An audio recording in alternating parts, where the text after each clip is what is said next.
Check. Yeah, check. Let's see, we should be. Oh, we are live. Hmm. Hey, everybody. Welcome to another episode of TATT Talks. This, I think, is our seventh episode. And I've really been enjoying hosting TATT Talks and the phenomenal individuals that we have been bringing on to really have a conversation. And I always ask, oh, what's the topic? What's the topic? No, you are the topic. All right. And this is basically a conversation between two people, but with others listening in and having that individual, our guest, our honored guest, share about, what impact their impacts, the work they do, the things that encourage them and inspire them. And we have today Kellie Brooks, right? If you get that, because you write her LLC is Kellie B Books, but it's Kellie Brooks. Right? I didn't know that that would be such a struggle, but my name is so much so close to the company name that people get a little bit confused. I'm Kellie A. Brooks, and the Okay, business is Kellie A. Brooks. Uh-huh. Okay. All right, welcome. Glad to have Thank you you. here. Thank you so much Glad. for having me. No, I appreciate it. I'm excited. I'm glad it worked out. And we're just excited to hear your story and your passions. And for those who are on, please, if you have any questions, ask them now, and they'll come up. And as we're continuing our conversation, I will ask those questions to Kellie.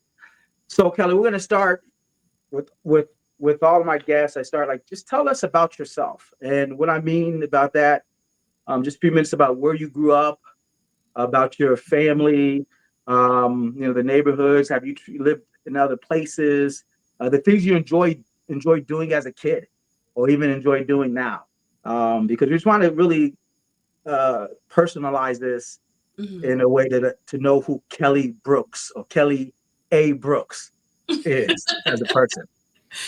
Okay. Well, thank you again so much for having me. It's all of these type of interviews. I'm just completely honored and blown away when people ask me to come on as a guest because I'm just like, wow, little old me. So I thank God for the opportunity. Um, so you want to know about Kellie Brooks? I grew up. I had a really healthy childhood. I had an amazing family. I have an amazing family. Lots of love and lots of just good, wholesome Christianity love. And I just so grateful for my family. And one of the things we laugh about is that I was very introverted, which I would say growing up I was very introverted, and I still am. It's just Really? You don't yes. seem like it. I see all those pictures at the African think tank. You're talking, you're moving, you know. Oh my goodness. No, I actually had a mentor and that helps me to kind of create an alter ego. Generally, if you were to ask me if I want to go to a party or if I want to stay home and just relax, I will definitely choose stay home. And so Mhm. it's so funny for me during the quarantine. I said, I mean, I was like, what quarantine? Because I'm always in the house. So I was able to, one of my mentors, he actually taught me how to do speaking and how to be more extroverted when I can turn it on as an alter ego and then turn it off. But it does serve me well because as it helped me to be a better writer. And so, like as a writer, I'm just inside writing books and doing my thing. So that's how I came to. Well, let me tell you how I came to starting Kellie B Books. So I was working in manufacturing, and I thought to myself over the years of working there, how do what am I going to do to make an impact? Because I'm really kind of making helping to build someone else's business, right? And when you work in manufacturing and you're kind of just you have a lot of time to think, and I was Mhm. thinking to myself, I'm really kind of just building someone else's legacy. So Mhm. I said, what can I do to leave an impact on this world, even when I'm long gone? What legacy would be left behind? And so that's when I started. I wrote a book, and the book was about an African American young lady. Hold on. So did you just out of the blue write a book, or were you on and off, or you say, hey, I'm every night I'm coming home from work, I'm starting to write? Like, No, so it took what was me that 10 process? years. It was a So 10-year. okay. Yeah, so for 10 years I said I need to write a book. I'm going to write a book, and I just said that to myself. I said it to my coworkers, I said it to my family, and I knew it was going to be a children's book, but I didn't know where to begin or what to do, so I kind of just said it for 10 years. Hmm. And eventually, quarantine time was when it was birthed a little bit before quarantine time, but I perfected it during that time. So it was like a Hmm. renaissance period for me. And so after the book was written, it's a children's book, and it was just about the struggles that a young African American girl would go through.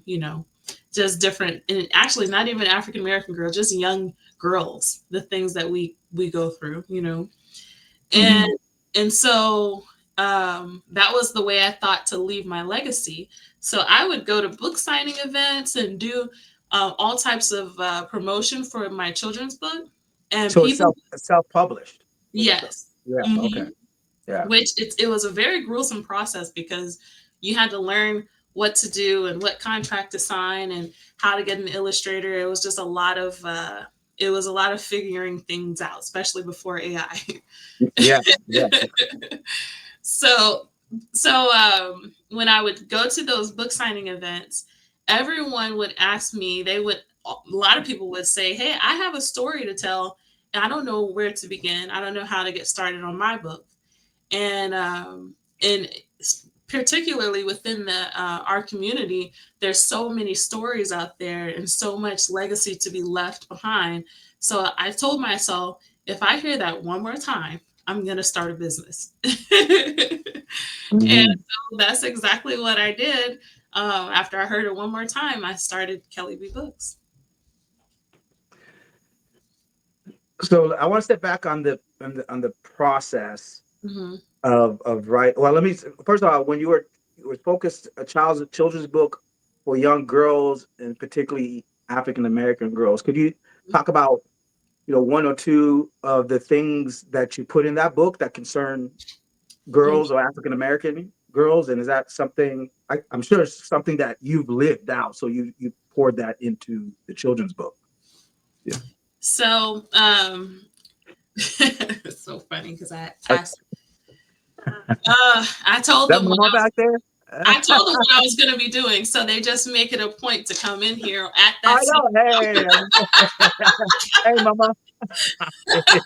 She Respect the doesn't care. elders. Kelly, respect the elders. She just she had to give me this at this time. But That's uh, good. what? So you're asking me? Repeat the question.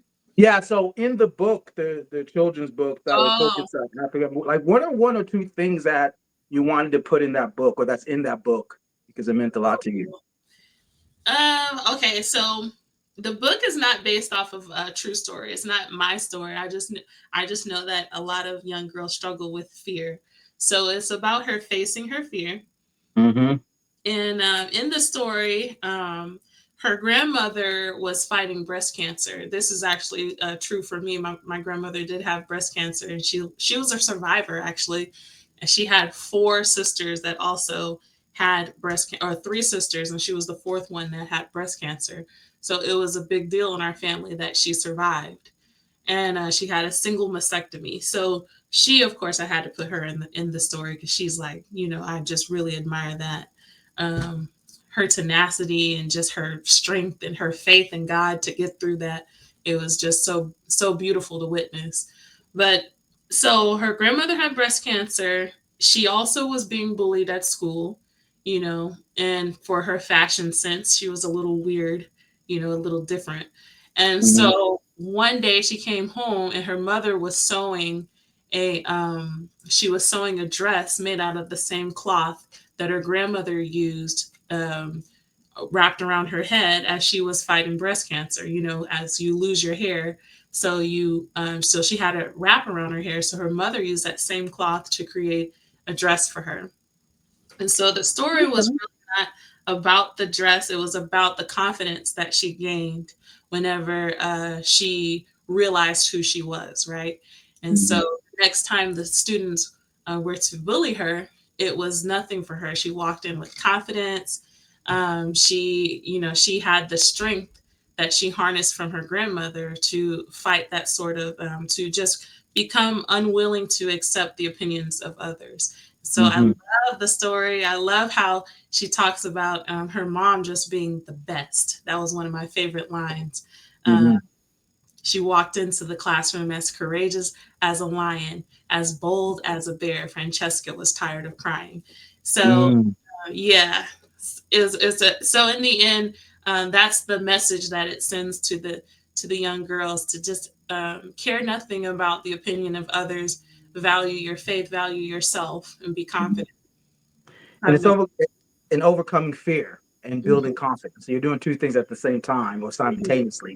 It's Yes. like with each success, Hmm. you're moving away from fear that you can and getting confidence that you can do the next thing. And if I hear correctly, that cloth that Yeah. was a symbol of covering up cancer was then eventually used as a symbol Yes. for overcoming a Yes. difficult situation. Right. Exactly. So Hmm. there's symbolism. If you're gonna, you write it in the symbolism. Yes. Uh Right. huh. Okay. Exactly. Great. So It's you went from, yeah. Go mhm. ahead. You go first. You No. first. So no, I'm going to move on to a little bit, talked about the process here, but did you want to add something additional for the Yeah. symbolism of the book, or yeah?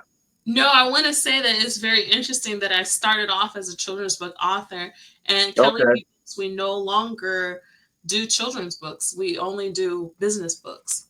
And so, Okay. yeah, the process was just, the illustrations, and it's just a lot of detailed work that goes into children's books, and it's not our niche anymore. It's actually business books. So when you say business books, are you just people's stories, or just what do you mean by business books? So most of so when a speaker or an author, whenever you have a gig to speak, you want to supplement it with your book, right? And so Yeah. what we found is that we love the success that we see from business authors. So a business author will share their expertise with sprinkles of their story in between, and Okay. we create the book that way, and they use it as a tool to propel their career, which is what we love to see. And so that's our primary focus. Okay. Well, Hmm.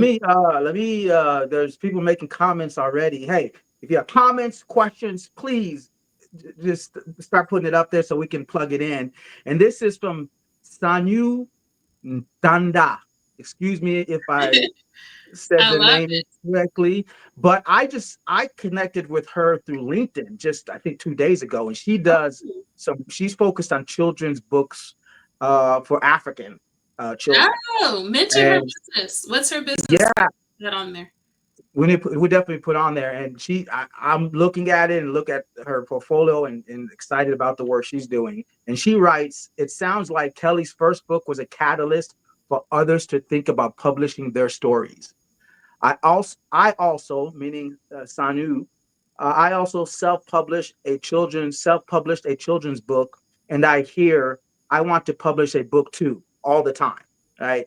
Hmm. So people when they hear that, they themselves get maybe encouraged to do that. So we'll jump right into it. Hmm. Um, what what keeps people from publishing, from making the statement, I want to publish a book, to actually Going doing it, the for it. end product? Yeah. Yeah. Well, it's a lot of things that go into play that come into play. So, time is number one. Time is number one. When you have Yeah. a family, you have education. You might be in school. You have all of these responsibilities, and then the next thing you know, your book idea, you put it on the back burner because you're Mhm. too busy with your family, and this is something that you've just always wanted to do. It's extra. And the other thing that holds people back is fear, and they procrastinate because they think maybe I can't write, I'm not the best writer, who's going to read this, and they kind of talk themselves out of it, and eventually they look up and it's 10, 20, 30 years later, and they're still just thinking about starting a book. And so that's why what we love about our company is that we help you take, even if you just have an idea, if you only have a concept, we can help you write it. We can ghost write it for you with your input.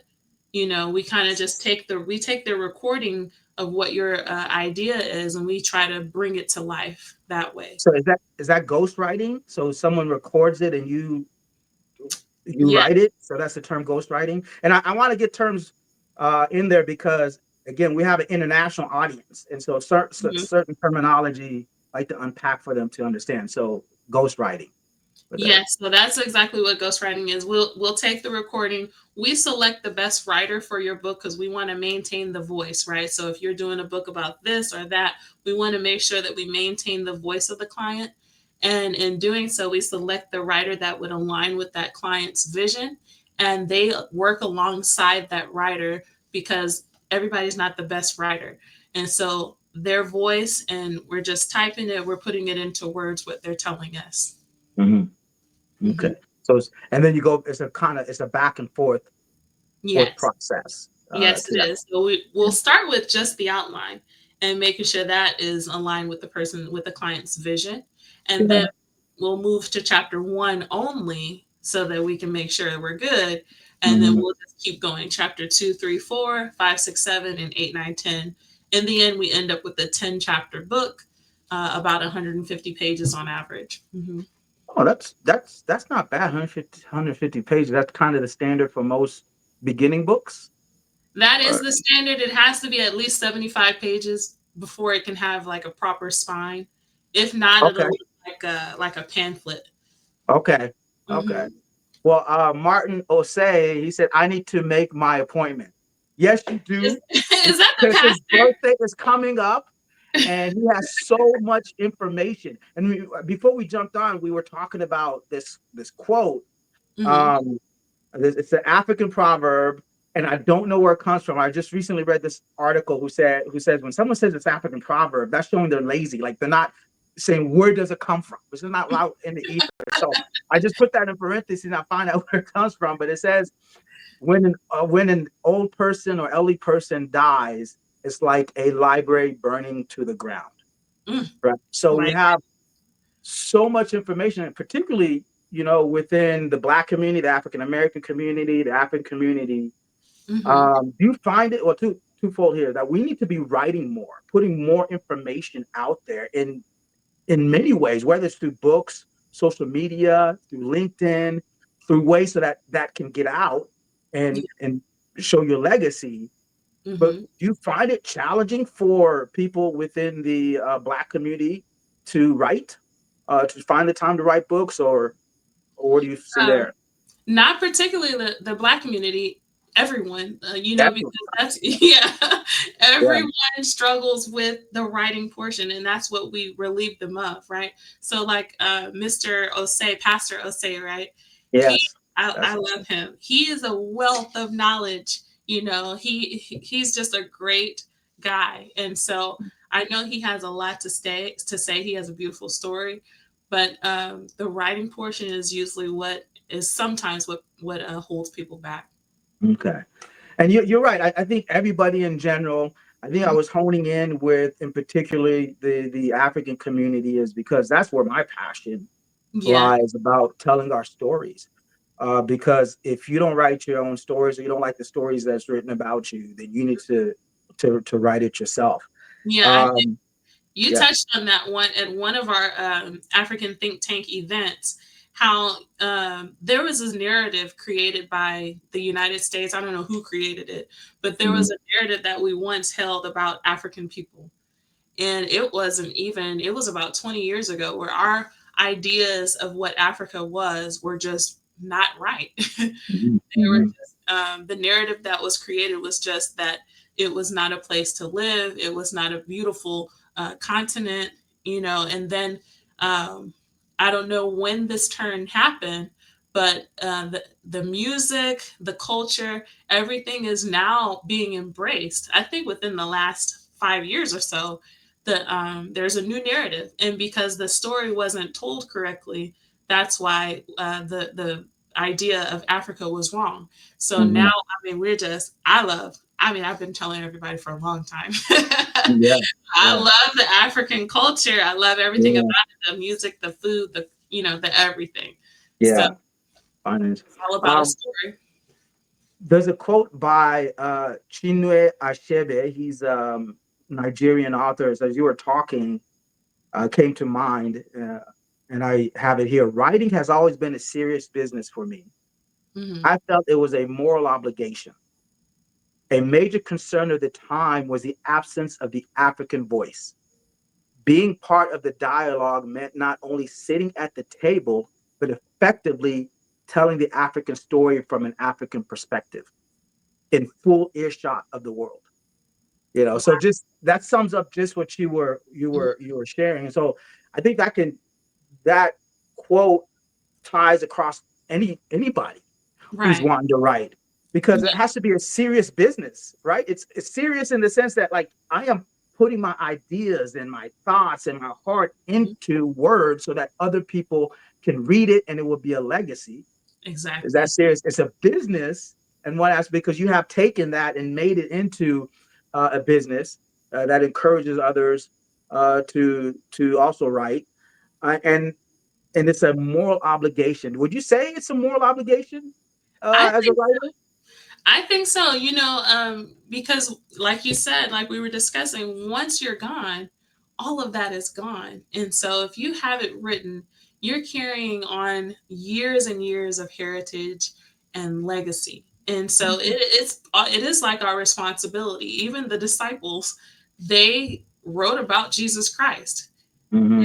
Without that, we wouldn't have known what happened BC or AD. Mm-hmm. You know, it was a responsibility to keep Mm-hmm. it and share it and keep it going. Yeah, yeah, definitely that moral piece, because like you said, we leave a piece of ourselves as we shuffle off this mortal coil. Like Shakespeare says, I love that, shuffle off this mortal coil. I always use that all the time. But Like, that's what lives on. And one thing's, I lived in the Central African Republic, or visited, and the Central African Republic is a French speaking country. hmm But the my dad was heading up a seminary there, but he said the library, 70% of the books were in English, right? wow, Because that's the dominant, language. language that people use, but yet the country in the school is French speaking. So in order to have access to, a lot of students had to learn to speak English in order to read those books. So there's power in language and there's power in words, and we did talk a little bit about that. Mhm. Um, and Uh, that goes back to what you're talking about, Western. There's mhm. a lot more. There's a strong Western culture because they put out more content. They write more, as I see it. But in non-Western countries, we're still lagging behind in that as well. And so how do we then, I don't know, catch up? I don't know if we can, but Yeah. through through Mm. through the African think tank, and you coming out and really encouraging individuals, I think it's a way uh, to get those stories out. What have you've been to a lot of African think tank events and talked to people. What are some of the things they say besides I want to publish a book? Like, why? What So is their why? let me take it back for a second. What you just said was something new to me that I didn't know that they had in order to keep people from certain knowledge, they kept most of the books in English. And Mm-hmm. so that's interesting to hear that because in the United States, that's exactly what happened. The southern states, they did their best to make sure that people didn't know how to read. And Okay. so Yeah. because of that, then without the knowledge, you can't have the power and do better and know better. And so Mm-hmm. it's interesting to hear that same thing, almost the same thing happened in Africa to keep people from knowing what they're reading by making sure it was in English. Mm-hmm. Wow, that's interesting. Yeah. There's a lot of history in That's a that. lot of history there. And it's so funny to me because my roots are from Cameroon and from Oh, yeah, okay. Okay. and from Did the you Congo. So did you do those DNA? I did. test or I did the something. Duolingo Okay. test. So your sisters will see don't eat. You know? I know. I'm so honored because she's just beautiful inside and Yeah, out, inside yeah, and out. So, yeah. You know, but she had a birthday yesterday, by the she way. did. Oh, So I gotta call yeah, her. Oh my yeah, god, I she had a saw that she birthday. went. Yeah, she went Yeah. overseas to celebrate. I won't throw her age out there, but she's Listen, she could be anything from 25 as an African woman. She could be anything from 25 to 80, and we wouldn't know. She could yeah, be 79 right now, and we yeah. don't know. but So, um, yeah, but sorry, continue. yeah, it's funny because a lot of people ask me, "Do I speak French?" Because those are like the French speaking countries, and Yeah. I made an attempt at French and failed miserably. Mhm, It's a very difficult language for me. I don't know why. mhm. Yeah, French can be complicated, but it's a good language. Like any language, it helps, Yeah. communicate to where the people are. Um, But to answer your question, you said what are some of the things holding the people back from yes, met at majority the African. African think tank? Hmm. Um, I think I love you guys, but y'all, Speak the but, truth. I know we want to hear it. but when they hear the price, when they hear the investment, they're like, I can write this book myself. Hmm. That's what I hear a lot. Yeah, The people from the yeah, African think tank. yeah. Hmm But it is an investment It because you is. just relay the time, Hmm that it requires, and if you're doing a ghostwriter and the language and the sequence, it's not something that's easily done by oneself. Right. And even if you've done it for a number of years, you still require support, if I'm not mistaken. Right, and you'll need graphic design for the cover. You need to edit. Hmm. You need to format. So there's more to it than just the writing. The writing is the bulk of the work, but there's more to it than that. And so, Okay. after everything, it's worth the investment. Just even to Okay. leave it for your family. Okay. Well, let me ask you, finding out that you're Cameroonian and Congolese, um, has that had an impact in your life, or has it led you to find out more and dig deeper into your cultural background? Yes, it's so funny to me because when I was growing up, my dad explained to us that we had some Irish in us, and so I went to Ireland one year, many years ago, and I'm thinking to myself, oh, these are my cousins. I'm just like really just loving them, and they were so friendly. It was like family. And then shortly after that trip, I took the DNA test and it said like less than 2% Irish. And I'm like, what's he talking about? So I do plan to voyage to Africa. I've been to Africa, but in the Middle Eastern portion of Africa. So this summer Okay. we'll be going to Kenya, and then maybe some other time I'll visit my home country. But I haven't been Cameroon. Yeah. Cameroon. Yeah, I have Yeah. not been to Cameroon. I've been learning some of the food and studying it and just kind of embracing it, like understanding myself, through reading about it. Mhm. And you have, there's large, as you already know, with the African think tank, there's a large Cameroon population, and they're always having events. So you already have family here that you can plug into, Yeah, and they have uh-huh. the best jollof rice. Oh, don't start. We ain't getting into any jollof. You don't Why want is king that such a guapo in it. battle? I have no idea why that's such an issue. Me, I just like the traditional muru and shima, the fufu. I mean, that is the kind of Mhm. thing I go to, but I don't know why. I'll leave that amongst them because we don't get into We those don't want to West start a fight, African. We right? started fighting. We're trying to keep the peace.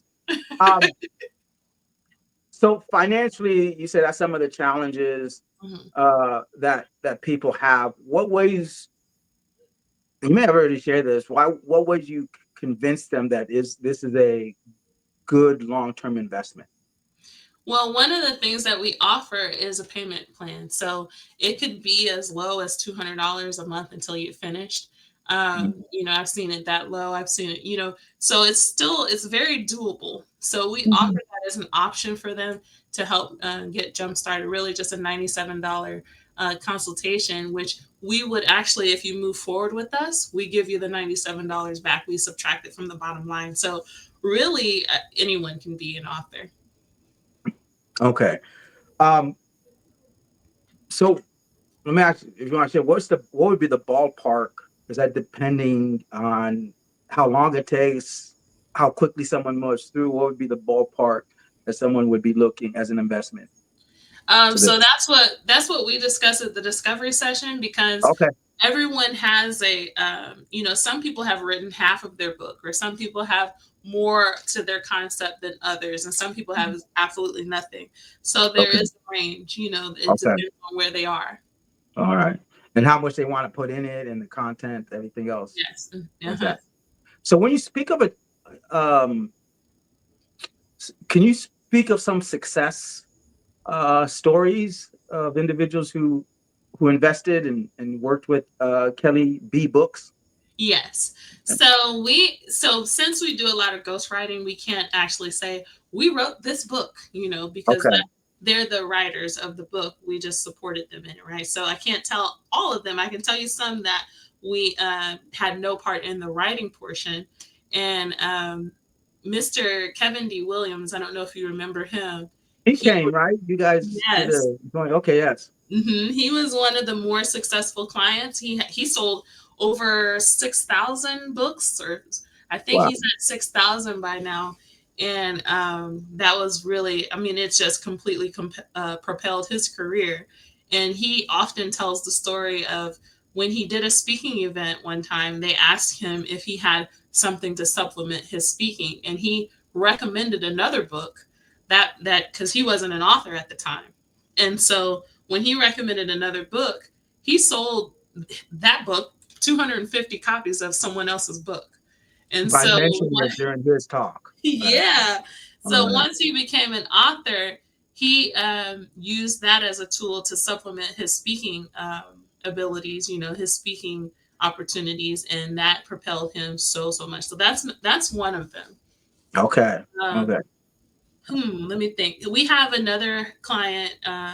We have a famous football player that can't mention the name, but Mhm. there's a famous football player. His book is just out of this world amazing.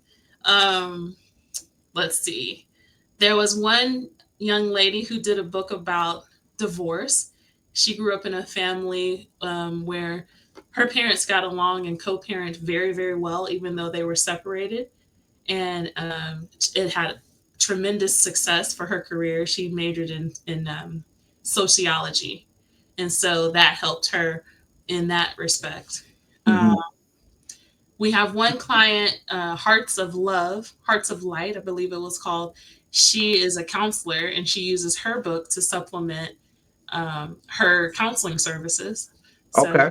hmm So you're honing in on what people already know, right? yes, So some uh-huh. experiences. Like I told you, this is a conversation. People say this is topic when we do these things. No, it's a conversation of what you already know. And Right, so what I'm hearing is people are writing on things they already know and expounding exactly.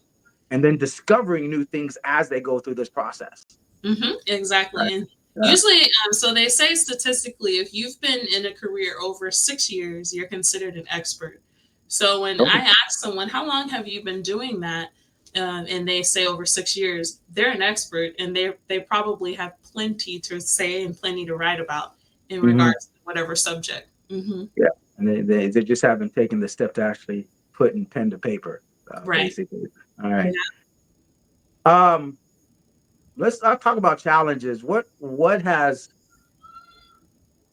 stopped people? Like you talk about the successes. You talk about someone who didn't finish their book and what was the reasons, or they got halfway and discouragement, other priorities, things of that nature. How do you keep people motivated on that journey? We keep them motivated by sending them a notice saying if we don't get a response from you within 30 days, we will close this account. And that usually, Straightforward. That's okay. then they're like, oh, wait. But it is a great way to motivate people. It's not to be mean or anything. It's just because we know that you've been procrastinating before you come to use our services. And so if that's the case, we motivate them by saying, hey, we've got to move forward or Yeah. we'll close the account, you know. Yeah. And Because it's, yeah, yeah. it is a business, and I want people to understand that, like any other type of business, got to keep things moving because they'll lose on their investment, Right. both financially. You're right. And the goal is to have a published book. We want to see a successful book. We don't want you to just do what you had been doing prior. You know what I Mhm. mean? So that's a way to motivate them to move forward. Okay.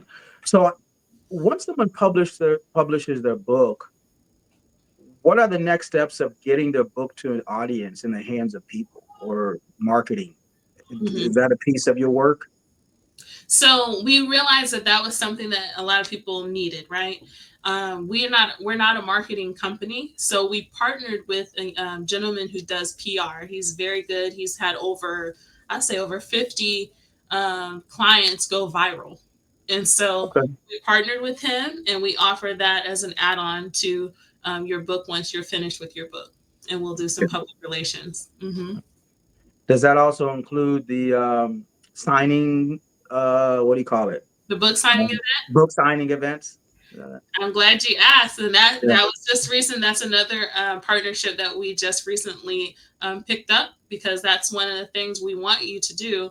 And let me just mention that if you refer someone, we give you $200 for referring someone.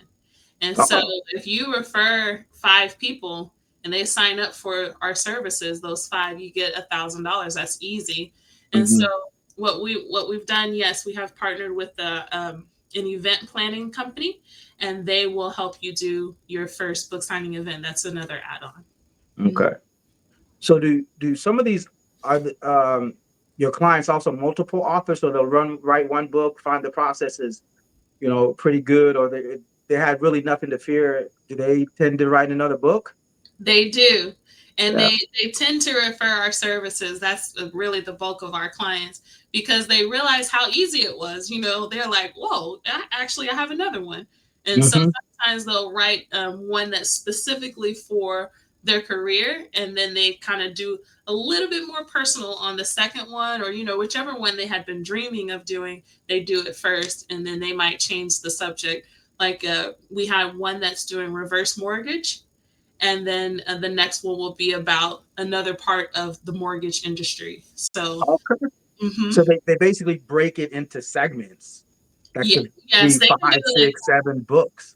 Yeah. sometime. Well, we haven't had anyone do 6 or 7 books, but Yeah, I said it could potentially be. Yeah. right, potentially. Yeah. Yeah. So right now it's just everything is in English, I assume. Are you guys looking to do other languages? Oh, Uh, wow, that's interesting you asked. We do have a client who her specialty is credit. She's the credit repair, and that's her specialty. So she was doing, using her book as a part of her workshop, and she came across some Colombian clients that want to have her book in their library. So she just asked us to do the translation for it, and we're working on that currently to translate it into Spanish, and that will be our very first one to do that way. okay, that's a good start. Then you can go into that language that's hard to learn, French, right? Yeah. Right. Bonjour, ça va? It'll even help you, right? Get Right. get some language. And also, I think also, to consider, which I don't think there'd be much of an audience, but I think it goes back to maintaining languages, writing in people's mother tongues. I don't know. I know we have a lot within the African community that Hmm. have their aunts and their grandmothers or their parents here, Hmm. and ways to conserve their language is through, like you say, storytelling. I think you shared. I don't. Did you share about the African American community during slavery, Hmm. using singing and words and storytelling as a way to preserve their legacy? That's And I think, exact.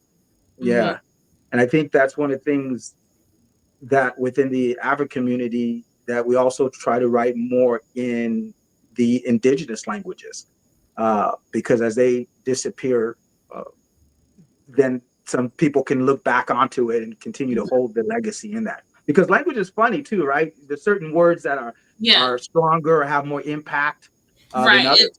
Yeah. That's what I Yeah. was going to ask you. What's an example of that? Because I know, like, I can tell you this. This generation, they use curse words a lot more than I'm ever comfortable with, Yeah. and I'm like, oh my goodness! But the weight of the words have changed. The Yeah. weight of the curse words have changed just by generation.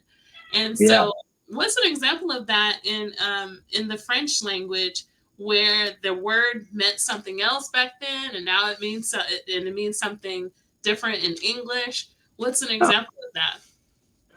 Honestly, I don't know, but I know with French, Hmm. they there's a lot of curse words, but I think sometimes it flows into the language as normal, which like even when you're speaking and sometimes in some professional settings as well.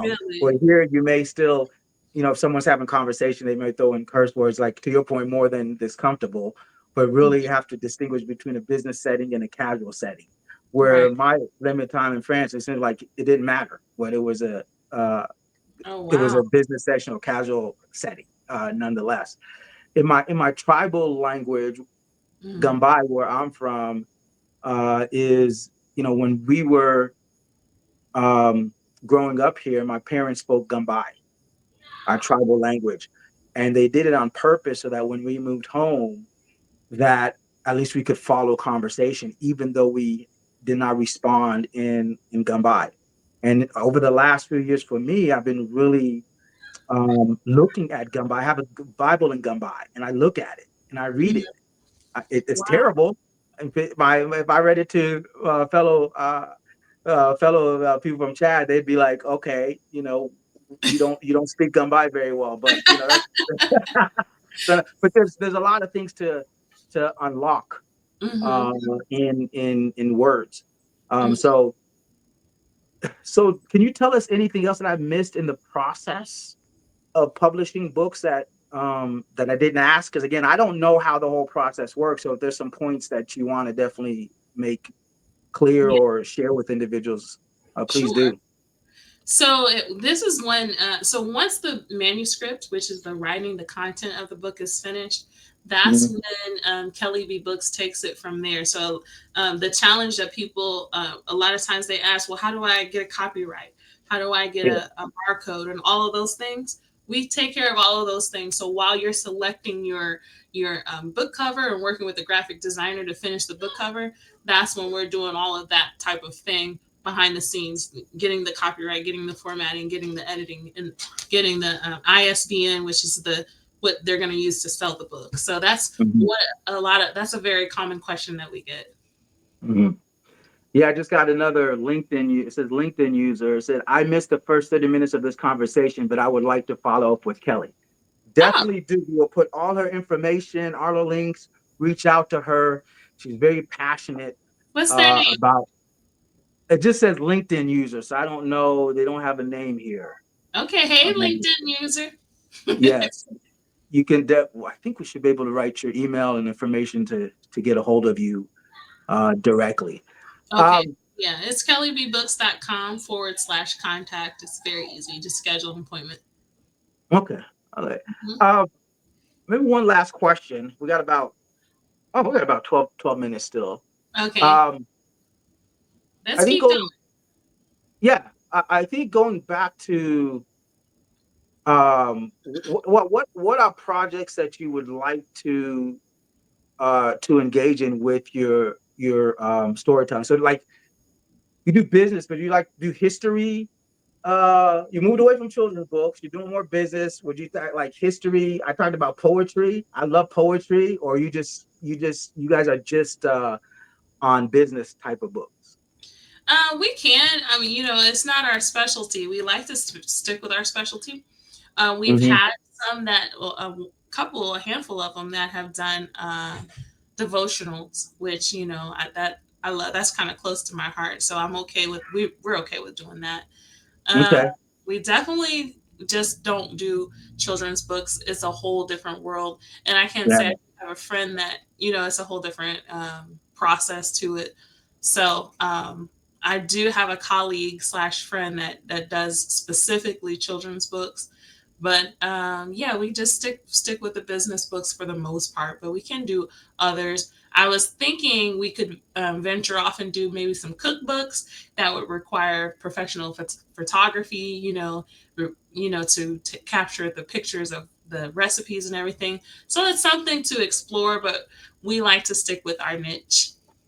Recipes, though, I that know. would be interesting. Those, I putting know. down grandmother's recipes, taking them away from those note cards, and actually putting in a book. But Oh, let me tell but you, in listen, my keep talking. family, Yeah, go ahead, okay, keep talking. I'm see if I can get more light because it's starting to get dark here. So go ahead. okay, in my family, so we love bread. Like we love carbs, okay? Yeah, And my aunt, she actually it was my grandmother who started. She had a really, really amazing bread recipe, rolls. And then my aunt picked it up and she became the master of it. So she tried to teach us for like 30 yeah. years. And you would have So my there's pictures of us in the kitchen making bread, flour everywhere. So yeah, we just naturally thought that one of us would have remembered the recipe. So when my aunt passed away and yeah. nobody had the recipe, and Wow, yeah, wow. Y'all burned down the library. burned down the library, Why and are it's you sad. Everywhere I go, if I taste a roll, I said, "No, not? it's not Uh, fluffy. It's not buttery enough. It's not this." So one of my cousins is funny because one of my cousins tried to make that same, tried to make it one Thanksgiving, and we all just thanked her for her try, but mhm. it paled in comparison, and that recipe is gone. That's a true That story. hurts. That hurts even me, and I It haven't even tasted it. on the inside, but our bodies, I mean, like we Eh, can we can't take too much more bread anyway. So, That's yeah, so true. one All that's right, coming. and we're gonna get towards the tail end here too. But so did you? Again, I want to give you time to talk more about the business aspect of it, because again, like I said, I don't know anything. Is there anything that somebody needs to know about What? the process that I didn't ask the right question to bring out? I Maybe think that's you that. asked That all the right questions. Let me see. I wrote down some Mhm. things that said to, Yes. oh, what advice would you give to someone who's been sitting on an idea for their book and hasn't started? I always Mhm. advise start with one sentence, right? Mm. So yeah, a Mhm. lot of times when you write and you're correcting things and just start with one idea, one sentence, and the reason why it's in your heart, and then give us a call and we'll help you take it to the finish line. That's one of the questions I wrote down. Okay. Let's see.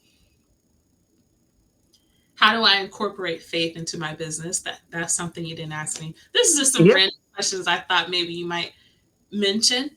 Um, Mhm. You know, every one of my assignments, every one of us has an assignment, and I consider this to be my assignment from God. So when someone has a book idea, that's their baby. It's something that they had been wanting to do for many, many years. And so every client, I thank God for every client because they are entrusting my business with bringing their story to life. So that's a big deal for me. That's Mhm. how I incorporate my faith into my business. I'm Mhm. always grateful for every client that trusts us enough to bring their story to life. No, that's a huge trust, Hmm. and because, like I said, someone's pouring out their mind and what's on their mind and what's on their hearts. And I think you mentioned something about legacy. What does legacy mean to you? How's that incorporated deeply into your work? Oh man, Into your, I mean it's exactly what we had been discussing. When you leave what some legacy is leaving something behind, and we're only here for a short portion of this life, and then afterwards is eternity, right? And so Mhm. you're only here for, let's say, 90 years. That's it. And you want to leave behind something that's important to help the next generation, and that it'll help the next generation. And so books tend to do that, and that's really kind of why I love children's books. One of my favorite, well, I say my second favorite second favorite book after mine is Hmm. You Are Special by Max Lucado. Hmm. And Okay. have you read that one? I have not read it. Oh, so good. And it's just about realizing who's your maker, you know. Hmm. Hmm. And so children's books are just a fast way to spread a message, right? And so that's what legacy is. You're going to leave something behind and share a message with the people that read it.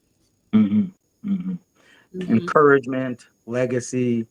Um, and I definitely hear on legacy as I read a lot of the previous generation, because I watch a lot of documentaries.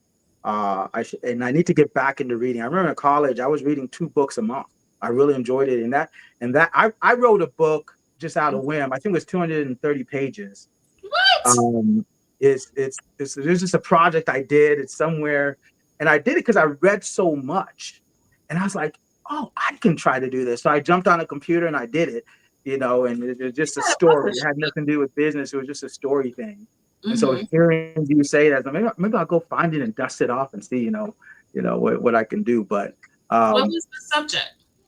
no, it was just a story about being in college. It kind of reflected my time in college, and some of the ups and downs and challenges I had.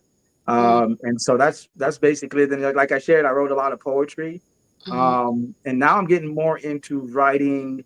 My background's political science, and I did adult education seminary. So I want to start writing more on some tough topics, Hmm. within the faith and just within in things that are happening in Africa. And like I said, just telling the story Hmm. from my perspective and from the Isn't perspective of doing it. Yeah. Yeah, that's what I love about books is that you're telling your story from your angle and from your side of the world, right? Hmm. So Hmm. when you even when you travel, you experience another side of the world, especially like when you're from a country that you've been there all of your life. Then you go to Africa and you say, "Whoa, in this continent," or when you go to, let's say, Cameroon, this is how they experience life. And Hmm. so them to write a book from their angle and from their corner of the world is Hmm. always a different perspective to be gained, right? Hmm. Yeah. So you wrote a story about your life when you were in college, and then there's another portion, another chapter of your life now is where you are now. So Yeah. that's what I love about books. Yeah.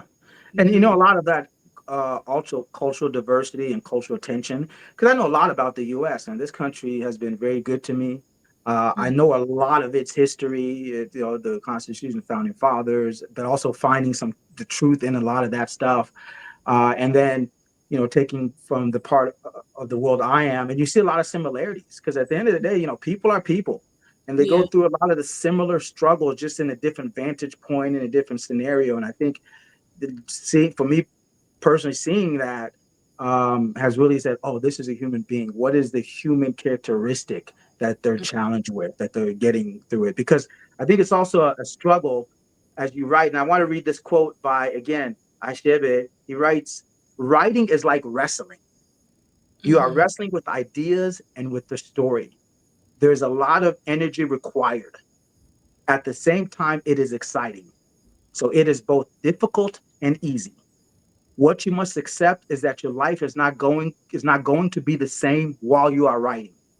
I Hmm. have said in the kind of exaggerated manner of writers and prophets that writing for me is like receiving a term of imprisonment.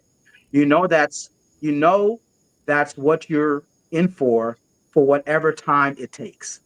All right. Yeah. So until you complete it, you're like, and especially if you want to really do it, it's gonna keep coming back. And then once you've written it, it's like, I've done it, both for me Yeah. and for myself. Yeah.